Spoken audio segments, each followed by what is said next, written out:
kung kayo po ay namamigraine, lalo na yung migraine na simula dito sa mata, yan o, ako dati dito talaga nagsisimula yung sakit, may sharp pain dito, may parang gumuguhit dito. Yan ho, pagod ho lang ng mata yan, tapos umaabot hanggang dito.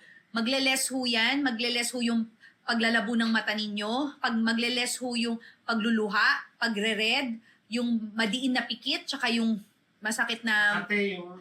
yung mata, oo, tumitibok yung mata nyo, tsaka nagtitwitch Ako po, ho. dahil lagi akong puyat, maiksi lang yung oras ng tulog ko.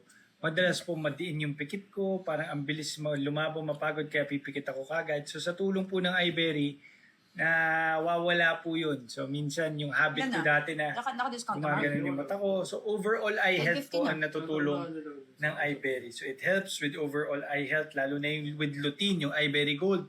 Kapag lagi po kayong nasa cellphone, nagkakaroon po ng strain sa mata. So, alam niyo nung nag-take ako nito, hindi ko na naranasan yung ganun. Yung bigla ko talagang nag-blurry yung vision ko. Tapos kahit anong, kasi usually pag nag-blurry yung vision ko, tititigan ko lang ho, lilinaw na ho. Dito talagang lalong lumalabo. So, grabe ho ang takot ko noon and dry eyes ako. Ang dami ko pinapatak sa mata ko. Alam niyo mahal din yun ha. Mahal yun, mga 2,000 din yun. Pero alam niyo Kunti lang. eto ho, nung nag-iBerry Gold ako, grabe, kahit anong pagod na mata ko, pag nararamdaman ko nang gumaganyo yung mata ko, ay, nakalimutan ko pala mag-iBerry Gold.